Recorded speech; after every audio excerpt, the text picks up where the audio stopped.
बीवी मोहन साहब जी, उस समय वो सामने नहीं आए, क्या कोई दबाव उस समय भी था? कोई भी अधिकारी सामने आने के पहले 100 बार सोचेगा। प्रायोजित छुट्टी थी।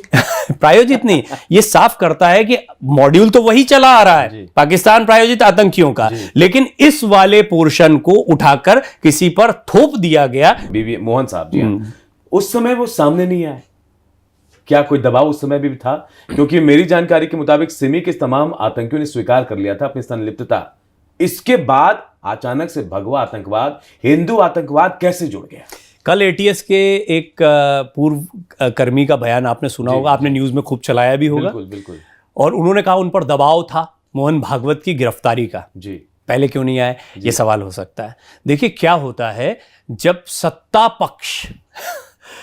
पक्ष कुछ कर रहा होता है और लोगों में, मुझे नहीं पता कि देखिए सरकार उस समय ऐसा करना चाहती, इंप्रेशन तो यही जाता है कि तत्कालीन सरकार पर प्रश्न चिन्ह लगेंगे। अब उनकी मंशा क्या थी क्या नहीं थी, इस पर मैं कोई टिप्पणी नहीं कर सकता हूं, लेकिन तत्कालीन सरकार और एजेंसियां अगर कोई काम कर रही है तो कोई भी अधिकारी सामने आने के पहले 100 बार सोचेगा, कम से कम जब तक सर्विस में है। बिल्कुल। सर्विस के बाहर आकर भी मैं अगर इस पर बात कहूंगा तो मेरा क्या होगा, मुझ पर कोई, ये डर होता है, बहुत स्वाभाविक है। ऐसा नहीं कि ये जानने वाला मैं अकेला था, कई पत्रकारों को पता था, कई लोगों ने ग्राउंड रिपोर्टिंग की, मेरी मदद की है उन पत्रकारों ने जिन्होंने इस मामले को बहुत करीब से कवर किया है, उन अधिकारियों ने जो एनआईए के अधिकारी थे। मेरी इस किताब की शुरुआत में ही मैंने बड़ा जेम्स बॉन्ड उनको नाम दिया, इंडियन जेम्स बॉन्ड, क्योंकि मेरी मुलाकात उनसे जब मैंने किसी से रेफरेंस लिया तो उन्होंने कहा कि आप फलाने मेट्रो पर आ जाइए। मैं गया तो एक चप्पल पहने हुए, शर्ट ओपन है और बहुत ही गरीब सा दिखने वाला आदमी आता है और दरवाजे को खटखटाता है।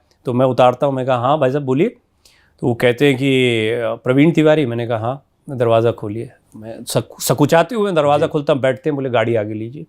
मैं गाड़ी आगे लेता हूँ तो वो बताते हैं कि मैं ही वो अधिकारी, वो बहुत हाई रैंक के अधिकारी। मैंने कहा आप इस हाल में? बोले मैं एक ऑपरेशन पर हूँ, मिशन पर हूँ, ड्यूटी पे, हमें बॉम्ब का थ्रेट मिला है मेट्रो में और उसको हम आइडेंटिफाई कर रहे हैं, हमारा काम करने का तरीका। तो मेरे गूज बम्प्स अभी भी मैं जब उसको याद करता हूँ।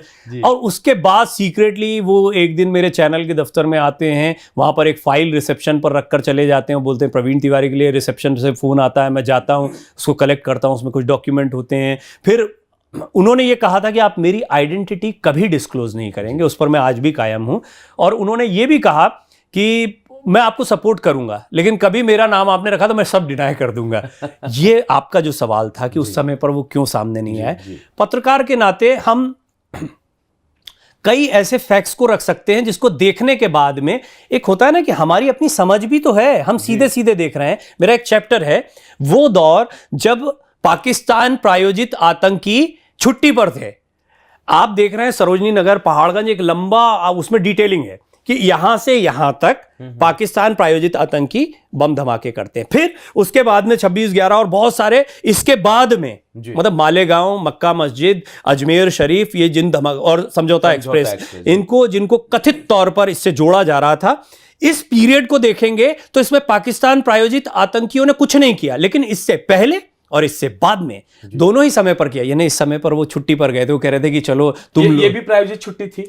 प्रायोजित नहीं, ये साफ करता है कि मॉड्यूल तो वही चला आ रहा है, पाकिस्तान प्रायोजित आतंकियों का, लेकिन इस वाले पोर्शन को उठाकर किसी पर थोप दिया गया, जिसको अब मान्य, अब मैं खुल के कह सकता, मैंने तब भी खुल के कहा था और लीगल टीम्स ने भी, पब्लिशर की काफी बात की, कई वकीलों ने बात की, सर ये मैंने उनको तमाम साक्ष्य दिए, वो सेटिस्फाइड थे, बोले हाँ आपके पास पर ये चार्जशीट है। हाँ, मैंने चार्जशीट की बात ली। पॉलिटिकली आप इस नेता के बारे में ये कह रहे हैं, उस नेता, मैंने कहा ये पब्लिक डोमेन में छपी खबरें हैं, उनके बयान हैं कि वो किसी किताब का विमोचन करते हैं, 26/11 संघ की साजिश, इस किताब का विमोचन दिग्विजय सिंह करते हैं। वो गए थे, अजीज बर्नी साहब की किताब थी। तो अब इससे वो क्या साबित करना चाहते हैं? मैं भी सवाल छोड़ता हूं, कोई भी सवाल छोड़े। मैं बहुत अच्छे नेता रहे हैं और मुख्यमंत्री रहे हैं, काफी कद्दावर नेता रहे हैं, लेकिन सवाल तो खड़े होते हैं, क्या चाहते थे, मतलब।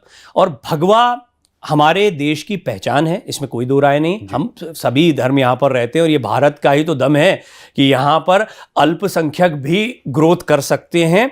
नहीं तो किसी और देश में हो तो वहाँ पर अल्पसंख्यक और अल्प होता चला जाता है, बढ़ता नहीं है। लेकिन भारत की उनकी संस्कृति भी बढ़ती है, वो भी बढ़ते हैं और वो इसी संस्कृति का हिस्सा। ये तो खूबसूरती है और वो इसलिए है क्योंकि भगवा इसकी पहचान है।